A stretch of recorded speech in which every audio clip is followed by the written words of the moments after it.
State Fair of Texas. Howdy, folks. As Big Tex, Texas and Oklahoma have been playing there for nearly a century. ABC 3:30 Eastern Time. Red River Rivalry is the 120th meeting all time. Only one time has Oklahoma won the game when ranked at least 10 spots lower than Texas. That was back in 1982 with Marcus Dupree. But, of course, they won last year. And after the Sooners' victory, star linebacker Danny Stutzman had this NIL deal for the hottest-selling T-shirt north of the Red River. The front of it had Stutzman sitting in there with a golden hat, smoking a victory cigar, and the back of it read like this: Oklahoma only fears God. Texas fears Oklahoma. What the Longhorns ought to fear is turnovers, because in all honesty, given Oklahoma's offensive limitations, about their only chance is to get some turnovers and force some of those mistakes that give Oklahoma not only a chance to win, but give Stutzman a chance to add to his victory line of casual wear. 50-50 is always the crowd. To the left side, the Burnt Orange Nation, the Crimson of the Sooner Nation on the right side. It's a championship environment. Instead of everybody just happy to be there, it is intense. We know that with this defense, we got to prepare for a lot of exotic stuff, and that's the beauty of the game. And the Sooners swung them, knocked the ball loose, they fall on it, and it's a takeaway. Obviously, they have a very high-powered offense, lots of weapons all over the board. They create a lot of havoc. That's why it's going to be critical for us to take care of the ball and understand where he's deploying his people. Lobbed up and hauled in! Touchdown, Texas! They fly around, they hit the receivers right on the money. They're going to be disruptive up front. We really have to just find a way to, stop their run game, kind of make them one-dimensional. And they match certain looks with certain coverages. At the end of the day, we just have to go operate our plays. Should go our way. The passion, the intensity, it's very palpable. Well, I think this is the greatest rivalry in college football. This one is very unique. A strength-on-strength matchup for sure, the Texas offense against the Oklahoma defense. Now, the Sooners are fourth in the country in creating turnovers, and they lead the nation in fumble recoveries. In Texas, for all the things they've done well, they have fumbled some. They fumbled 5 times. They've lost 3 of them, sort of middle of the pack. But man, oh man, when they take care of the ball, yes, sir. I mean, they can move it and move it quickly. They're very prolific on offense, and they're getting Quinn Ewers back today. I want to focus on one of his weapons. I think Isaiah Bond can be a guy who can have a huge impact in today's game. Let me show you why. He's such a versatile player. Look at this play right here. Now, he's going to be in the slot at the top, right? It's going to be a little misdirection, a little boomerang motion, but listen. The tight end, the left guard, and the running back, they're all going to go to the right. Look at number 21. He's like, they're coming over here. They're coming over here. The snap of the ball, they flip it to Bond on a little reverse. He has track speed. He's great after the catch. And anytime you put the ball in his hands, he finds the end zone. And here he is right here, a double move, deep threat guy against Michigan. Now watch this. He's on the right-hand side, little out and up. Ewers hits him deep, but look at this. As the ball is coming, the safety wants to play separate man from ball.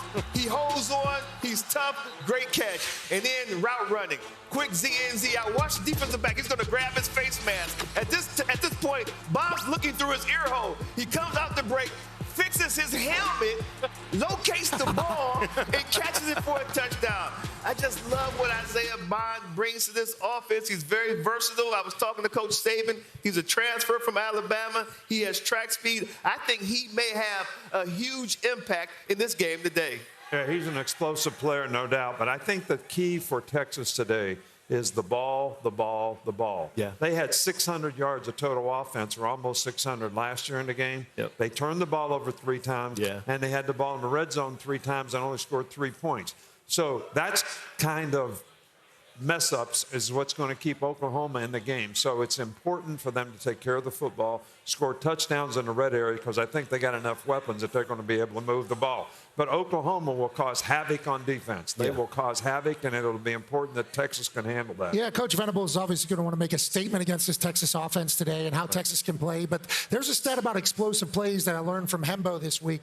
I guess Texas has a 50-20 margin of explosive plays, 54-20 against them. I think Oklahoma's 30 for 30. They have the lowest percentage of plays on offense that go for 20 yards plus. turnovers. Right. So Texas, although they have to manage the ball, can't have 3 turnovers like last year that they had, 2 picks, 1 fumble. They're still going to be very explosive. Obviously, Bond is great. Matthew Golden is a dog. Ryan Wingo is a freshman out there. And then Gunnar Helm, the tight end you're talking about, they can all get it. Texas has weapons all over the place. I'm excited to see Quinn Ewers potentially weaponize all of them. Look at that number. Texas favored by 17, a direct reflection of Oklahoma's lack of firepower. But, of course, last year it was Oregon quarterback Dillon Gabriel ran for more than 100 yards against Texas, and they've got a guy behind center now in Hawkins that can run. And next week, we'll be able to see Bevo and Hookup, another top 5 matchup, assuming Texas cooperation beats OU today. Georgia and Texas live from Austin. Maybe McConaughey will come rolling in that big-time ride. Handed off up. He kept it. Going to go to the right. 5-3. Touchdown, Dillon Gabriel. He's very, very accurate in what he does, and you can tell he's got a high understanding of exactly what he's trying to get done. We got elite players across the board, so we're just going to go out and do what we do. We're going to run the ball. We're going to be explosive. They're a very dynamic team. I mean, they got a lot of speed outside that can match up with any of our speed guys on our side. Pressure coming, and he's sacked. Ohio State had some big-time pressure. Their defense runs the ball with relentless effort. You see these guys play like their hair's on fire. They're a really skilled group across the board, from the D-line, the edges, all the way to the back end. I think one of the biggest things is just really setting the tone up front and really stopping the run and making them one dimension. We know that we have an elite offense that's, ready to go up against a great defense. So just play our game, stay in rhythm, and treat every play like it's the last play. And Buckeye defense, top 5 in virtually every major statistical defensive category. Dillon Gabriel hasn't been pressured a lot. One would surmise that he's going to in this one. Well, I think really what's not been talked about much here today is Ohio State has a great secondary. Their corners can cover. They got 2 physical safeties. They're good tacklers on the perimeter. They're going to minimize big plays, and they probably can match up and play man-to-man and take some of these short throws that Dillon Gabriel likes to throw on the perimeter. So it's going to be an interesting matchup for me, is how that wide receiver versus Ohio State's DBs go. Coach, they took the top off right behind you. You're talking about secondary. They took the top off this kid. The duck is shaving somebody's head. You see this? This is happening right behind you right now. There is a head being shaved. Great points you made, though. What's this guy right here? He's getting his head shaved. He goes, hey, Coach Saban. Hey, what's up, brother? Looks good. Looks really good. It's a good decision. It's a good look. It's a good look. Coach, you made a good point talking about the Buckeyes defense, but they're going to face an offense today that it's like the lights they haven't seen all season. Let me show you what I love about the Ducks offense. First, I like this running back named Jordan James. He's a toe setter. He wants to run through your face. The defensive tackle is going to come through this double team right here. But he can't finish because Jordan James, he has great contact balance. It could have been a TFL. He looks at the safety and say, you don't want this little fella. Come get this. Ran through 2 more players, 20 yards after contact. Taz Johnson's in the backfield. They move around a lot, right? Matchup problem. Who's going to get him? This linebacker right here or the safety behind him? Neither one. They're going to move him out a little bit, little shift, little motion to like a slot. Easy pitch and catch for a first down. He's a very versatile player. I love Taz. And then, come on, y'all. Are you kidding me? Dillon Gabriel? They changed the formation, moved the running back in. You see it's a man-to-man, little speed option. But Dillon Gabriel, he got wheels. Like, you're not going to catch this kid. Not only can he throw, he's a dual-threat quarterback. He can hurt you with his legs. Ohio State's defense has not seen anything like Dillon Gabriel. We've been talking about Kirk, about calling the Texas game. He was Oklahoma's quarterback a year ago, and he beat the Longhorns. Yeah, beat the Longhorns in a massive game, obviously. And you talk about this Oregon offense, it's always going to be difficult to stop. But I hate to break it to everybody here in Eugene.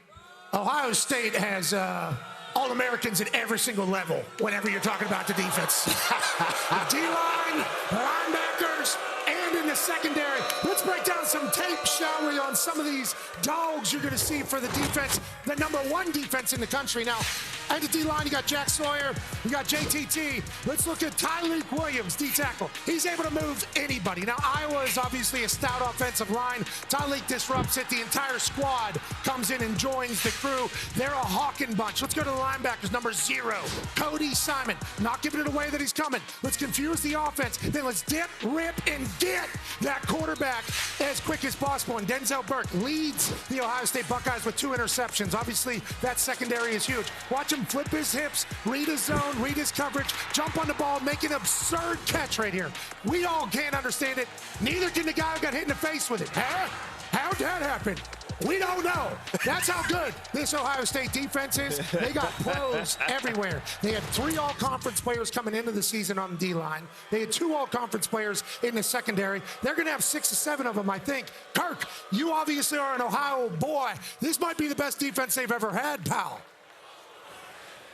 Yeah, and I think when Jim Knowles came over, that was the hope that eventually it would become that. And I think now it's a veteran defense. All this talk about the roster and how much money they spent, there are a lot of veterans that have been on that roster and been through some great games and been through some tough games. So I think that helps them psychologically coming into this game.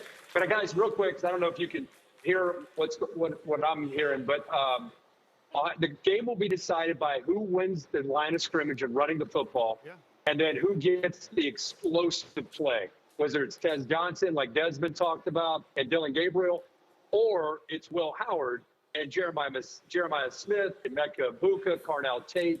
They lead. All 3 of those guys are 15 yards, a reception or better. So Oregon's defense got to do a great job of getting after Will Howard and slow him down. Kirk, you sounded fantastic. You look like a finger painting, though. That is kind of like, that's technology in a nutshell. Thank you for that phenomenally focused take while being at 40,000 feet. You're the man, but it's very real. Weapons all over the place for these teams, Coach. Yeah, man. Yeah, but philosophically, Ohio State wants to play 2 high safeties and be able to stop the run with the 5 or 6 man box without bringing an extra guy in the box. Right. Until somebody can keep them from doing that, they're going to be really, really tough on defense because you can take all the RPOs away. You can take the advantage throws away playing split safeties. All right, so somebody's got to run the ball on them and make them play an 8-man front so they can open up some explosive plays. Jack Sawyer has been great up front, both against the run and pass. He leads the nation in pressure as a passer, and he's played the run well, too. Caleb Downs practicing great now. Ryan Day says moving even faster than he's been. What are you doing, kid? I'm the first one to go here. Here you go. I'll make this simple. 34 straight times Oregon has played in Autzen Stadium. They've been a favorite. They're not a favorite today. Dan Lanning is 0-3 as a coach, as an underdog at Oregon. Ohio State's the pick. Oh, Steve! Man, how do you do that to these folks? Jeez. Come on. Your Western Kentucky helmet there in front of you. Big Red.